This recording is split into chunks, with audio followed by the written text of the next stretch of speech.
Yo recuerdo el ruido del fuego. No era como en las películas, era un sonido grueso, pesado, como si el aire estuviera partiéndose. Esa madrugada desperté con el teléfono sonando. Dijeron que la escuela estaba incendiándose. Lo primero que pensé fue en los niños, pero después recordé que era domingo. Domingo de madrugada, nadie debía estar allá, solo que ella estaba. Yo doy clases hace muchos años, pero nunca pasó nada que me dejara tan mal como eso. Yo era maestro primario en una escuela pequeña, de esas del interior, con pared descascarada y techo que hacía ruido cuando ventaba. La niña se llamaba Sofía, tenía 6 años. Era el tipo de niña que hablaba bajo y andaba siempre con el mismo lápiz azul en la mano. Me gustaba ella porque dibujaba todo el tiempo. A veces yo hasta dejaba, incluso cuando era hora de copiar del pizarrón. Ella tenía un modo calmo, pero miraba las cosas como si estuviera viendo otra cosa por detrás. El primer dibujo fue un lunes. La escuela en llamas, el edificio igualito, hasta los detalles del muro rajado, pero con fuego saliendo de las ventanas. Me pareció curioso, pero no le di mucha importancia.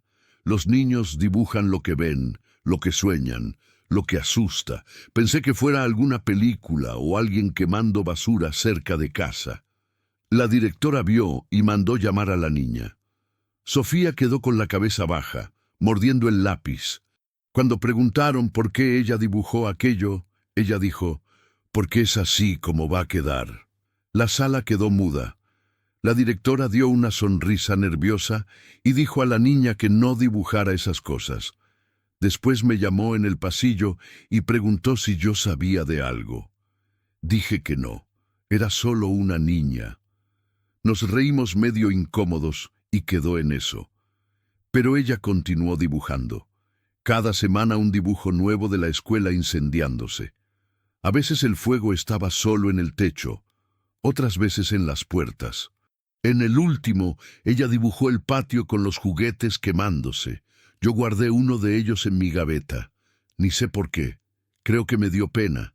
En medio de todo eso, comencé a notar que ella andaba diferente. Quedaba parada mirando las ventanas de la escuela. Un día, antes de clase, llegué más temprano y la vi sentada en el escalón del frente, sola, mirando hacia adentro. Pregunté si estaba esperando a alguien y ella respondió que no, que estaba solo viendo el fuego. Me reí, pero en el fondo aquello me dejó con escalofríos. Conté a la directora de nuevo. Ella dijo que no me preocupara, que a veces los niños inventan para llamar la atención. El jueves, ella hizo el último dibujo. Era la escuela vista desde afuera y su nombre escrito dentro de la sala, bien en el medio de las llamas. Recuerdo que la tinta roja del crayón estaba gastada, y ella insistió en pasar por encima como si quisiera que quedara más fuerte. Al final del día, ella vino hasta mi mesa y dijo, «Profesor, ahora acabó», y me entregó el dibujo. No entendí lo que ella quiso decir. Pregunté, «¿Acabó qué?» Pero ella solo dio una sonrisa pequeña, sin diente, y se fue. El viernes, la escuela tuvo un problema con energía. Las luces parpadeaban, vino el electricista, tocó el cuadro y dijo que estaba resuelto. Hasta bromeé que parecía presagio, pero nadie rió. El sábado pasó normal. Fui a la feria, volví a casa y en la noche llovió. Dormí temprano. Desperté el domingo con el ruido del teléfono. Cuando llegué allá ya no había más nada que hacer. El fuego había destruido una parte de la escuela, principalmente el fondo, donde quedaba la casa de la funcionaria que limpiaba las salas. Ella vivía allí con la nieta, era Sofía. Recuerdo ver al bombero diciendo que el fuego comenzó en un cable viejo atrás del tomacorriente del cuarto y que ella probablemente estaba durmiendo cuando todo pasó. Me quedé parado, mirando la pared negra con el olor a humo impregnando todo. Alguien halló el cuaderno de ella todo quemado en las puntas y dentro los dibujos. En esa hora sentí una cosa difícil de explicar. Era miedo, pero también era culpa. Yo debía haber tomado en serio. Después del incendio, Me quedé unos días sin conseguir volver allá. La escuela quedó interdicta y el olor a quemado tardó en salir del aire de la ciudad. Hasta hoy, cuando alguien enciende una fogata, siento la misma náusea de esa mañana. La directora se fue un mes después, dijo que no tenía más cabeza para continuar. Los alumnos fueron transferidos a otra escuela y yo quedé sin saber para dónde ir. Intentaba seguir la rutina, pero parecía que todo lo que veía me recordaba a ella. El lápiz azul, el banco del frente, el modo que ella miraba la ventana. Un día volví allá. El portón estaba abierto, los bomberos ya habían sacado las cintas y el piso todavía tenía pedazos de ladrillo quemado. Entré solo, despacio. La sala donde ella estudiaba estaba casi intacta, solo con las paredes oscurecidas. En el rincón, cerca de mi antigua mesa, todavía había una marca de quemado en el piso, redonda, como si el fuego hubiera parado allí. Me quedé mirando aquello un tiempo, sin entender. Cuando viré para irme, vi la gaveta caída. Dentro el dibujo aquel que ella me entregó el jueves. El papel estaba medio arrugado con los bordes oscuros, pero el dibujo todavía se podía ver. La escuela incendiándose y su nombre en el medio. No conseguí tirarlo. Lo puse dentro de un sobre y lo llevé conmigo. Fueron años intentando entender aquello. A veces pensaba que ella sabía lo que iba a pasar. Otras veces pensaba que fue coincidencia. Pero, ¿cómo es que una niña de 6 años dibuja su propio fin de ese modo tantas veces? ¿Y por qué decía que ya acabó? Me pillé volviendo en las conversas que tuve con ella. Una vez, cerca de la hora de salida, ella preguntó si el fuego duele. Dije que sí. Claro que duele. Ella respondió que pensaba que no, porque en el sueño de ella todo se volvía luz. En la hora pensé que fuera imaginación, pero hoy cuando recuerdo me da un escalofrío diferente. Después de aquello, nunca más conseguí dar clase. Intenté una vez en una escuela de otro barrio. Me quedé solo 2 días. En el segundo día, una niña comenzó a dibujar con lápiz rojo y sentí el cuerpo trabarse. Pedí irme y no volví más. Pasé a trabajar como auxiliar en la biblioteca de la ciudad, donde casi nadie habla alto.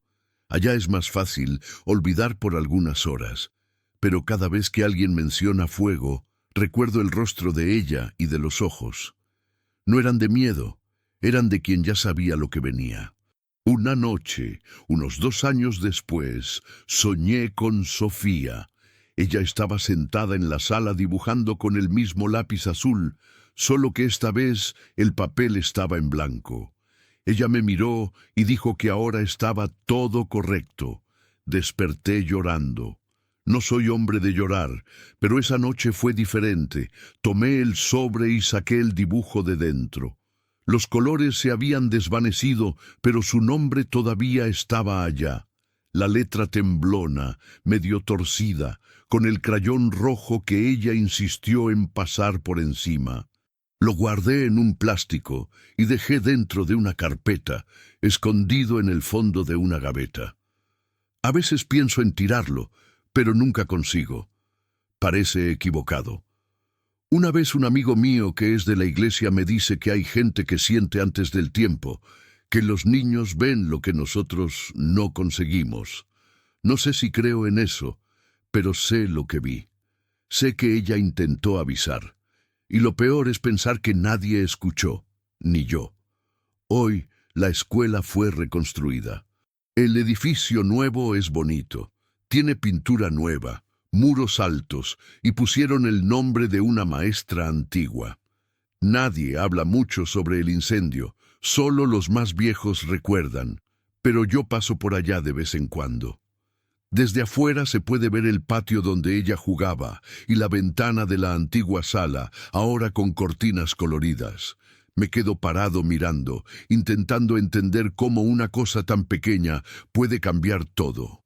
El otro día, una funcionaria nueva vino a conversar conmigo. Dijo que a veces los niños dibujan cosas parecidas.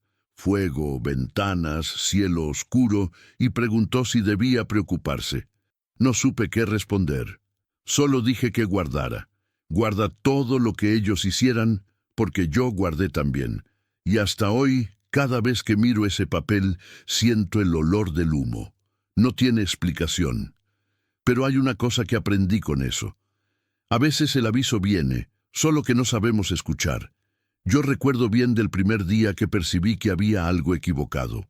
Fue un martes cualquiera, clase de antropología, comienzo de semestre. Estaba cansada, sin dormir bien, con la cabeza llena de trabajo de la facultad. Pero lo extraño fue cuando miré mi cuaderno y vi unas anotaciones que juro que no hice. Era una letra parecida a la mía, pero tenía algo diferente. Las palabras estaban medio torcidas, escritas rápido, y tenía una fecha arriba, 28 de septiembre. El problema es que ese día todavía era 23, y luego abajo estaba escrito caída de energía, laboratorio cerrado, un alumno lastima la mano. Hasta me reí en la hora. Pensé que alguien había bromeado conmigo. Mostré a mi amigo del frente, Matías, y él juró que debía haber escrito durmiendo, pero lo más raro es que 3 días después, en medio de la clase práctica, se acabó la luz en el campus. El profesor tropezó en un carrito de reactivos y se cortó la palma de la mano. En la hora me dio un frío en el estómago. No era una tragedia, pero estaba allá igualito la fecha, el modo como pasó, todo. Después de eso, comencé a prestar más atención. Cada día yo verificaba las últimas páginas para ver si había algo nuevo, y casi siempre había. Anotaciones cortas, como recordatorios, pero con fechas futuras. Tipo un alumno va a desmayarse en el auditorio, la lluvia va a interrumpir el evento del día 2, y todas ellas pasaban. Al comienzo pensé que estaba pirando. Tal vez fuera coincidencia o algo que había escuchado y no recordaba. Pero hubo un día que no se podía ignorar. Esa semana estábamos ensayando una presentación sobre rituales indígenas. Había grupo cada día, ruido, risada. Ahí el viernes, después del ensayo, abrí el cuaderno para anotar unas líneas y allá estaba. Día 7 de octubre, caída en la escalera del bloque 3, tobillo deslocado. Era una frase suelta, sin contexto, bien en el medio de la hoja. El domingo, Camila, mi colega del grupo, me envió mensaje diciendo que se cayó de la escalera. Y adivina qué, tobillo deslocado. Ni necesité mirar el calendario para saber. Era día 7. Después de eso, comencé a tener miedo de abrir el cuaderno, pero cada vez que estudiaba, aparecía una página nueva escrita sola con esas letras rápidas. No recordaba haber escrito, pero mi bolígrafo siempre estaba sucio de tinta en la punta.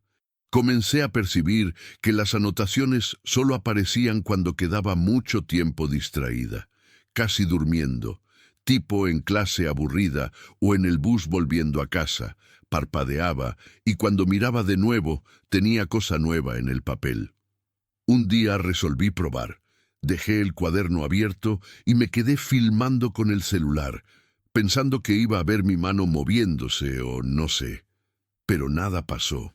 Cuando paré la grabación y miré, la página estaba llena de palabras nuevas, como si alguien hubiera escrito durante el video, pero la imagen mostraba solo yo parada, quieta.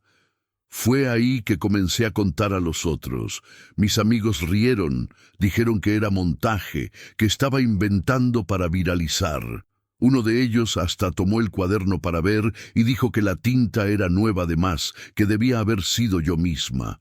Solo que hubo una página que me dejó helada de verdad. Era una anotación diferente de las otras, sin fecha, solo una frase corta, escrita con fuerza, la letra medio temblona. No intentes avisar a nadie. Cerré el cuaderno y escondí en la mochila. A partir de ahí, comencé a dormir mal. Soñaba que escribía en la oscuridad sin ver lo que hacía, y cuando despertaba, mi brazo dolía como si hubiera quedado horas escribiendo. En la semana siguiente, todo empeoró. Una tarde, en la biblioteca, el coordinador pasó por mí y vio el cuaderno abierto. Él miró las anotaciones y dijo, riendo, que debía hacer periodismo porque acertaba las noticias antes de salir. Intenté explicar que no era broma, pero él ni escuchó bien, hasta que en la última página completada vi la fecha que me hizo temblar. Día 14 de octubre, incendio en el alojamiento. Leí y releí unas 10 veces. Era el lugar donde yo vivía. Mi cuarto quedaba en el piso de arriba. Intenté mostrar al coordinador. Él rió. Dijo que necesitaba dormir más. Mostré a mis amigos. Nadie creyó, pero yo sabía que el cuaderno nunca erraba. En los días siguientes quedé paranoica. Cualquier olor a quemado me dejaba en pánico, hasta que en la madrugada del día 14 desperté con ruido de gente gritando en el pasillo. Cuando abrí la puerta, el humo ya estaba bajando por el techo. El humo venía del piso de abajo y el olor era fuerte, de cosa quemada y plástico derritiéndose. La alarma disparó luego después, pero ya había gente golpeando en las puertas, gritando para que todo el mundo saliera. Agarré mi mochila, solo eso, y salí corriendo descalza. El pasillo estaba lleno de humo, no se podía ver bien. Fui siguiendo el sonido de las voces hasta conseguir bajar la escalera, torciendo, sintiendo el calor subiendo. Cuando llegué allá abajo, ya había bombero, gente llorando, ambulancia. Me quedé parada mirando al edificio, con el corazón latiendo rápido. Mi cuaderno todavía estaba conmigo dentro de la mochila, y yo sabía que aquello no era coincidencia. La fecha, el lugar, todo estaba allá escrito antes. El fuego comenzó en un cuarto del segundo piso. Un corto en el ventilador, dijeron después. Nadie murió, pero 2 alumnos quedaron heridos por causa del humo y el alojamiento quedó interdicto por semanas. Cuando conseguí respirar y pensar bien, me senté en el césped y saqué el cuaderno de la bolsa. La tapa estaba chamuscada y algunas hojas del frente se habían quemado en las puntas. Pero lo extraño es que las páginas siguientes, las que venían después del incendio en el alojamiento, estaban completamente en blanco, limpias, sin una marca, sin rastro de tinta. Me quedé mirando aquello por mucho tiempo, como si esperara que algo apareciera, pero nada. En los días siguientes tampoco. Devolví el cuaderno a la mochila, pero comencé a notar una cosa. Siempre que lo tomaba, sentía un hormigueo en la mano, tipo choque leve, principalmente en la parte donde las páginas se quemaron. Después de una semana, intenté escribir normalmente anotaciones de clase, solo que el bolígrafo no marcaba el papel. Funcionaba en otros cuadernos, pero en ese no, como si el papel tuviera alguna capa invisible. Una noche, volviendo de clase, resolví abrir el cuaderno de nuevo. Me senté en la cama del cuarto provisorio y comencé a hojear, solo para ver si todavía tenía algo. Cuando llegué cerca de las hojas quemadas, el corazón aceleró. En medio de las páginas blancas, una nueva línea apareció sola, bien en el centro, como si alguien hubiera acabado de escribir. No acabó. El susto fue tanto que el cuaderno cayó de mi mano. Me quedé parada, mirándolo en el piso, esperando que la letra desapareciera, pero continuaba allá. Tomé el celular y saqué una foto. La imagen salió borrosa, como si la cámara hubiera enfocado en otra cosa, pero se podía leer. En la mañana siguiente fui a mostrar a Matías. Cuando abrí el cuaderno frente a él, la página estaba vacía de nuevo. La foto en el celular también había desaparecido de la galería. A partir de ahí, paré de tocar. Guardé el cuaderno en una caja y escondí en el fondo de la maleta. Solo que de vez en cuando todavía lo siento vibrar. Parece tontería, pero es como si el papel tuviera vida propia. En octubre, cada año, vuelve a aparecer tipo ahora hace poco. Abrí la maleta para tomar una blusa y el cuaderno estaba arriba con la tapa toda oscura, más gastada que antes. Intenté hojear y al final de la última página tenía una frase corta, nueva, día 29 de octubre retorno. No sé lo que eso quiere decir, pero desde entonces cada noche despierto pensando que alguien me está observando y siempre hay olor a humo, incluso sin fuego ninguno. Yo comencé a soñar con ese autobús un jueves en la noche. Era rojo, bien vivo, del tipo que hacía línea entre el centro y el barrio del Embalse. En el sueño bajaba una carretera estrecha, llena de curva, y de repente perdía el control. Yo lo veía caer volcando varias veces hasta desaparecer allá abajo. Desperté con el corazón disparado, sudando, sin entender por qué aquello me pareció tan real. En la primera noche pensé que era cosa de la cabeza. Siempre fui ansiosa y cualquier imagen más fuerte ya me deja impresionada. Solo que el mismo sueño volvió el viernes, igualito. El autobús rojo, el ruido de los frenos, los gritos, el impacto y una imagen que quedó pegada. Un hombre con blusa amarilla intentando romper el vidrio de la ventana con el codo. Yo veía el rostro de él, la desesperación, y despertaba gritando. En la tercera noche, el sábado, soñé de nuevo y fue peor, porque esta vez parecía que yo estaba dentro del autobús. Sentí el balanceo, el olor a freno quemando y el miedo de quien ya sabía lo que iba a pasar. Desperté llorando, sintiendo que aquello no era solo un sueño, era como si alguien quisiera avisarme de algo. El domingo en la mañana, mi prima me envió mensaje diciendo que iba a la ciudad vecina a visitar al novio. Nosotras somos bien cercanas, crecimos juntas y ella siempre toma autobús porque no tiene carro. Pregunté cuál línea era y cuando ella respondió el nombre, mi estómago giró. Era la línea del autobús rojo. Intenté actuar normal, pero la voz temblaba. Conté a ella del sueño de las 3 noches seguidas, del autobús rojo cayendo, del pasajero de blusa amarilla. Hablé para ella que no fuera, que esperara otro día, inventara una excusa, cualquier cosa. Ella rió. Dijo que estaba quedando paranoica, que era solo coincidencia. Sueño es sueño, prima, y estoy con la blusa amarilla que me regaló Marcos. Me va a dar suerte. Cuando ella habló blusa amarilla, sentí las piernas ablandarse. Era como si el aire hubiera desaparecido del cuarto. Pedí, rogué, pero ella no tomó en serio. Dijo que ya estaba atrasada y colgó. Pasé el resto del día inquieta. Me quedé mirando el celular de minuto en minuto, esperando que ella avisara que había llegado bien. Solo que por alrededor de las 3 de la tarde comenzaron a circular mensajes en los grupos de la ciudad.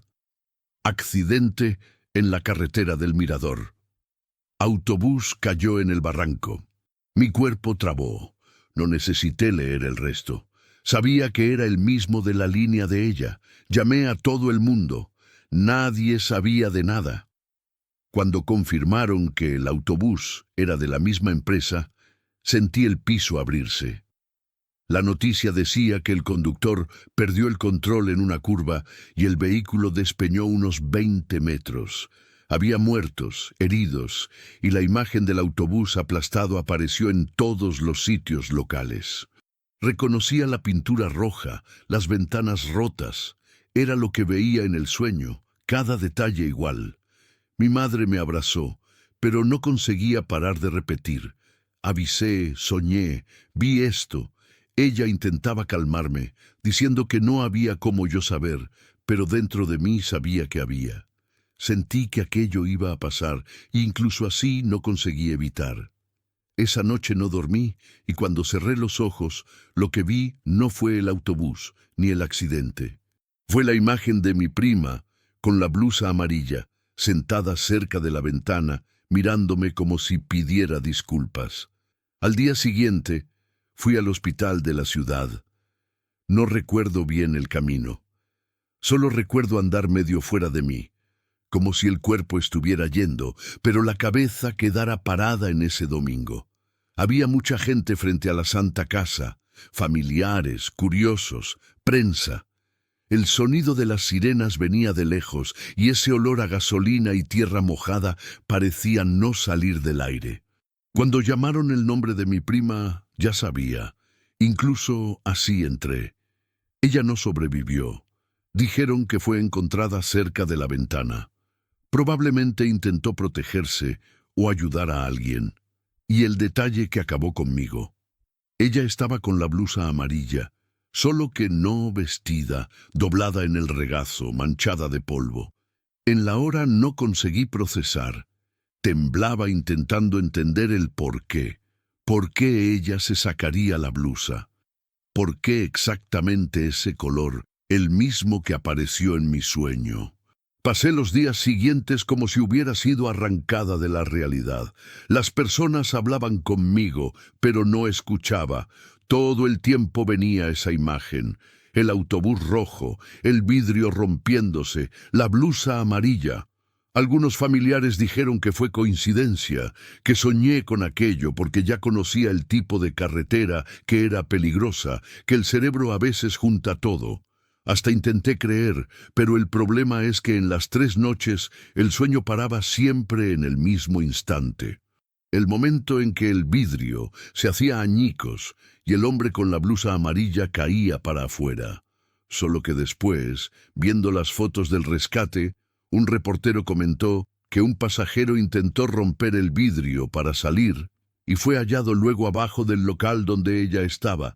Él vestía una chaqueta oscura y sobre el cuerpo de él, según el informe, había una blusa amarilla que no era de él. Fue ahí que paré de intentar explicar, porque no había más lógica ninguna. Por un tiempo comencé a anotar todo lo que soñaba, pensando que podía evitar algo, pero nunca más pasó nada parecido. Ningún sueño se repitió de ese modo. Ninguno parecía un aviso. Incluso así, hasta hoy, si veo un autobús rojo pasando, me quedo parada mirando, intentando entender si fue coincidencia o si alguien intentó mostrarme lo que iba a pasar. Y lo peor es que en el fondo todavía escucho ese ruido de vidrio rompiéndose. A veces cuando estoy distraída, juro que escucho. Y por un segundo parece que todo va a pasar de nuevo. Desde ese día nunca más conseguí tomar autobús, ni rojo, ni de otro color. Y hasta hoy, cuando alguien habla que soñó con algo malo, no consigo decir es solo un sueño, porque sé lo que es ver lo que va a pasar y no poder hacer nada. Había día que el peligro venía sin aviso, pero en ese vino por la nariz. Era una mañana caliente, cielo limpio, el tipo de calor que hacía la carretera temblar en el horizonte. Yo ya estaba jubilado, pero todavía hacía unos viajes cortos con mi hijo, solo para no perder la costumbre. El camión es un bicho que queda dentro de uno, y parar de una vez es más difícil de lo que parece. Desperté temprano, tomé café y salí al garaje. Él ya estaba allá verificando los neumáticos, animado. Íbamos a llevar unas cargas de ración para una hacienda a unas 2 horas de allí. Nada de más. Pero así que pisé la vereda, sentí ese olor, olor a lluvia. No había una nube en el cielo ninguna, solo ese azul abierto que hasta dolía de mirar. Incluso así, el aire vino pesado, mojado, un olor igualito al que siempre aparecía antes de cosa mala. Paré allí mismo, apoyé la mano en el portón y me quedé respirando despacio. Sabía lo que aquello quería decir. Ya había sentido antes. Una vez, allá al comienzo de los años 80, sentí el mismo olor y horas después un autobús volcó bien frente a mi camión. Otra vez sentí cuando un amigo volcó en la ruta nacional y no volvió más. Desde entonces aprendí a respetar ese aviso. Vamos a postergar, hablé a él. Hoy no está bueno para tomar carretera. Mi hijo rió.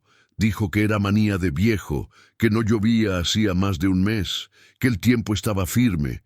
Insistí, pero él ya estaba con todo cargado, documento en la mano, ganas de irse luego. Y para hablar verdad, yo también estaba con nostalgia de la carretera. Entonces fuimos. Luego al inicio, el viento caliente golpeando en el rostro parecía querer secar el olor, pero él continuaba allí preso dentro de mí. Intenté no pensar en eso. Puse el brazo para afuera, acomodé la gorra y lo dejé conducir. El muchacho tenía modo. Conducía mejor que yo en esa edad. Pasamos por unos 30 kilómetros de asfalto liso, carretera buena, sol rajando. El olor desaparecía y volvía como si el viento jugara con él. Hasta que cerca de una curva grande, el aire quedó pesado de nuevo y esta vez, junto con un silencio raro. Ni sonido de pájaro, ni de neumático en el piso, solo el ronquido del motor. Miré hacia adelante y sentí el cuerpo erizarse. Venía un carro en la contramano. De lejos se podía ver que venía rápido de más, balanceando. Solo tuve tiempo de gritar el nombre de mi hijo. Él intentó jalar al arcén, pero el carro vino de lado, pegó bien en el frente del camión. El ruido fue seco. Después de eso, recuerdo poco. Recuerdo del parabrisas estallando, del olor a diésel mezclado con ese mismo olor a lluvia, fuerte, sofocante. Recuerdo intentar mover las piernas y no conseguir. Cuando abrí el ojo de nuevo, ya había gente jalando la puerta. Bombero, sirena. El cuerpo de mi hijo estaba cubierto con una lona gris, caído en el piso del otro lado de la pista. No había ni comenzado a llover. Me quedé sentado en el arcén, con el brazo doliendo y la cabeza zumbando. Ni parecía real. El camión todavía humeaba, el olor a aceite quemado y metal caliente mezclándose en el aire. Pero por encima de todo, todavía se podía sentir ese olor, el mismo de lluvia, solo que más fuerte, como si hubiera quedado pegado dentro de mí. Los bomberos hablaban algo, pero no escuchaba bien. Solo veía las bocas moviéndose, las luces parpadeando y el cuerpo de él debajo de la lona. Mi hijo. El mismo muchacho que aprendió a cambiar neumático conmigo, que reía de mis manías, que decía que un día iba a convencerme de dejar la carretera. Intentaba entender el porqué. Había tanta cosa que no hacía sentido. La pista era recta, el tiempo bueno. El carro del otro lado vino de la nada. Dijeron después que el conductor durmió al volante, pero dentro de mí ya sabía que no fue solo eso. Sabía desde la hora que el olor apareció. Me quedé internado unos días por causa del hombro y unos puntos en la cabeza, pero el cuerpo sanó rápido, el resto no. Cuando volví a casa, el garaje estaba del mismo modo. El casco de él colgado en el clavo, los guantes arriba del mesón, la radio vieja en el rincón y ese silencio. Me tomó semanas abrir la puerta del camión. Cuando finalmente abrí, el aire allá dentro parecía parado. Todavía tenía olor a aceite, polvo y algo que recordaba lluvia, solo que débil, lejos. Me senté en el banco, encendí el motor solo para escuchar el ruido, pero el pecho apretó y lo apagué en la hora. Después de eso, paré de conducir. El camión quedó apoyado, cubierto con lona, hasta el día en que un vecino quiso comprar. Vendí. Pensé que iba a doler más, pero en el fondo fue un alivio. Durante meses, cualquier cosa me hacía pensar en ese día. Un neumático estallando en la calle, el ronquido de camión pasando, hasta olor a tierra mojada después del baño. Pero era diferente porque el olor a lluvia mismo, ese que venía de la nada sin nube en el cielo, nunca más sentí. Al comienzo pensé que fuera castigo, después pensé que fuera suerte. Pero cuanto más el tiempo pasaba, más entendía.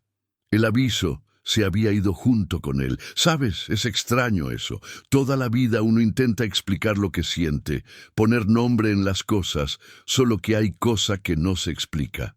Hubo vez que llegué a desear sentir ese olor de nuevo, solo para tener certeza de que todavía había alguien avisándome allá arriba, pero no, nunca más vino. Y incluso así, cada vez que el cielo cierra, paro lo que estoy haciendo. Me quedo quieto, respirando hondo, esperando. Es automático.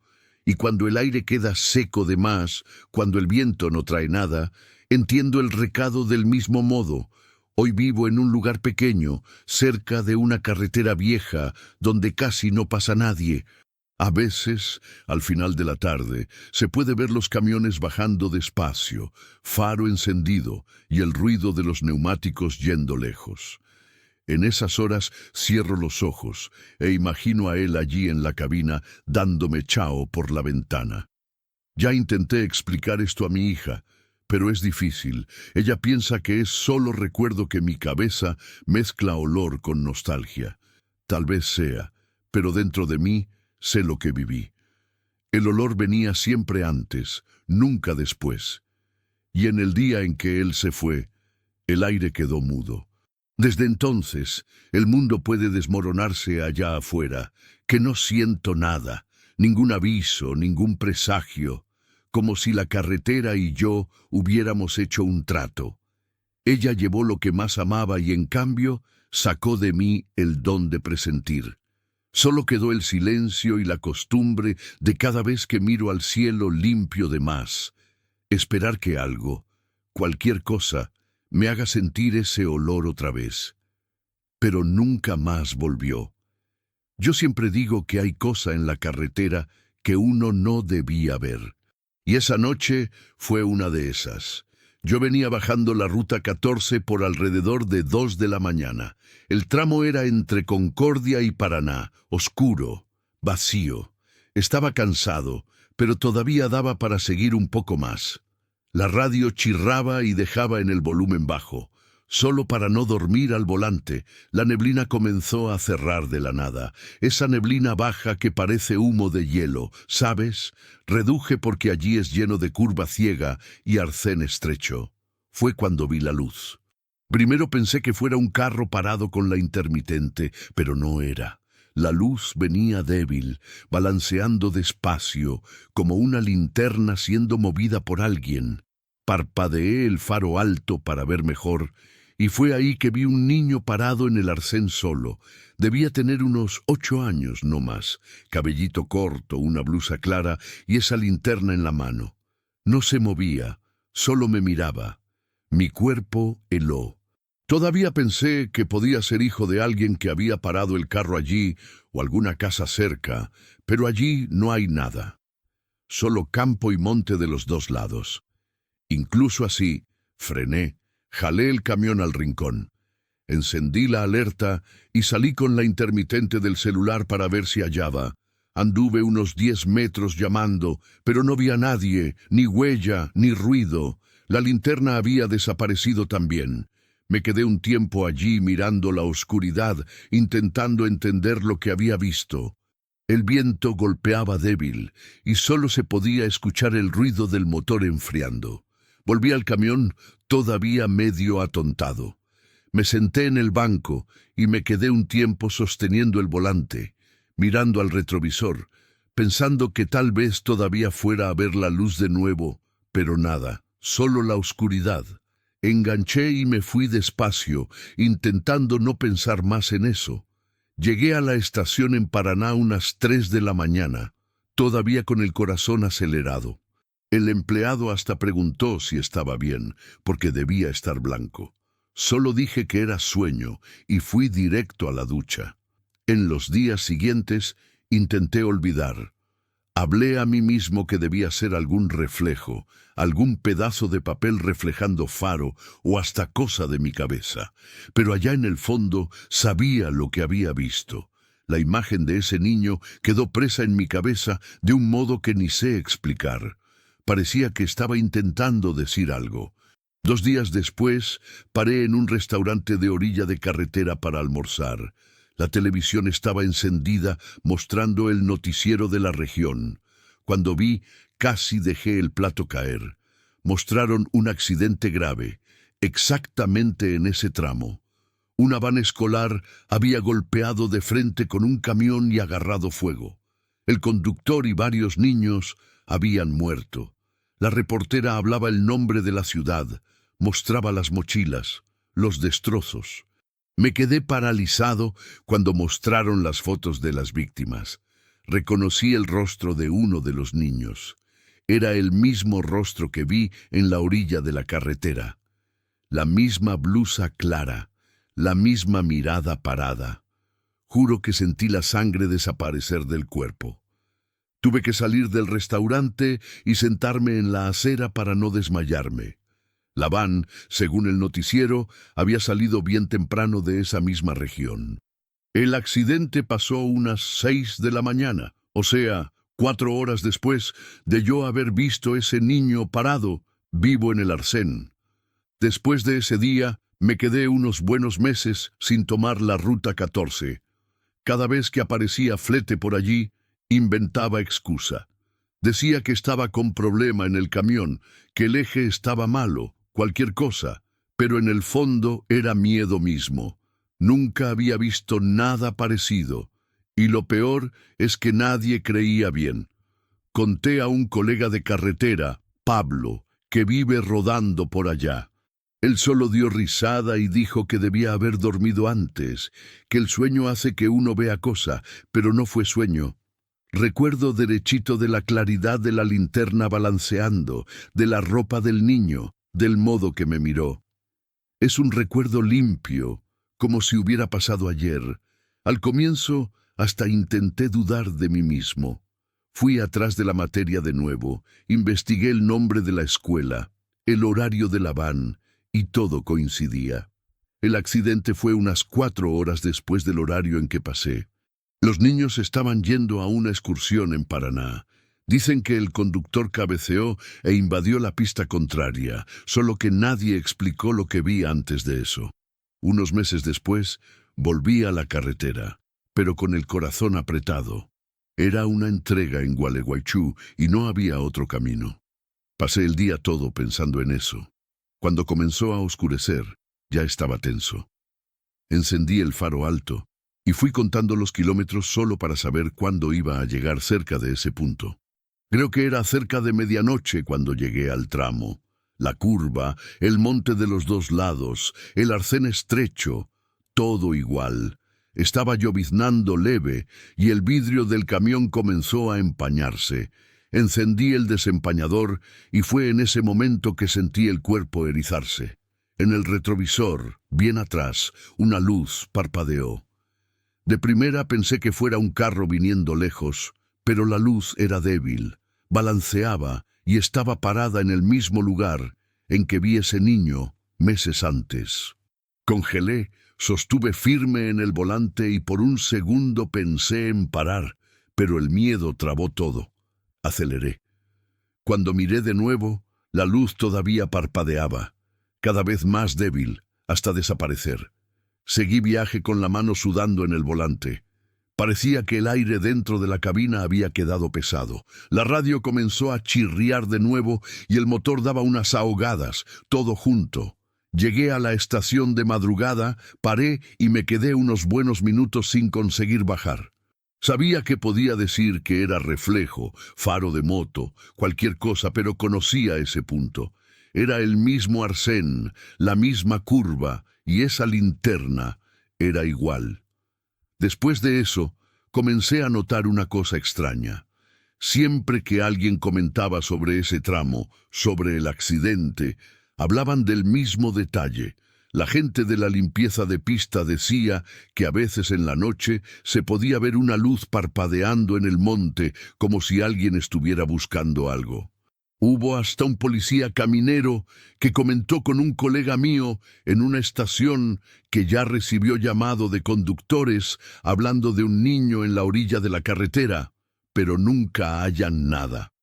Esas historias corren entre los camioneros, pero casi nadie toma en serio. Solo quien vio entiende. Hasta intenté volver allá de día, unos meses después, para ver el lugar con calma. Paré el camión y bajé. Me quedé mirando al monte, al barranco, intentando hallar algún recuerdo concreto, un juguete, una marca en el piso, cualquier cosa. No había nada. Incluso así, ese pedazo de la carretera me da un negocio extraño hasta hoy. De vez en cuando estoy rodando en la noche, el reflejo de alguna luz en el retrovisor me hace helar. Puede ser otro carro, puede ser el faro de atrás reflejando, pero mi cabeza vuelve allá, vuelve a esa linterna débil, parpadeando en el arcén. Ya pensé en enviar este relato antes, pero siempre pensé que nadie iba a creer. Es difícil explicar sin parecer locura. pero después de tantos años rodando, aprendí que la carretera tiene hora que muestra lo que viene. Y nosotros es que no entendemos el recado. No sé si aquello fue un aviso, si el niño quería ayuda, o si era solo el modo del destino avisar lo que iba a pasar. Solo sé que desde esa noche nunca más conseguí ver una linterna parpadeando sin recordar de él. Y cada vez que paso por ese tramo, incluso de día, disminuyo la marcha. Miro al arcén y espero no ver a nadie allí, pero a veces, en el espejo del retrovisor, por un segundo, todavía parece que hay alguien parado sosteniendo una luz.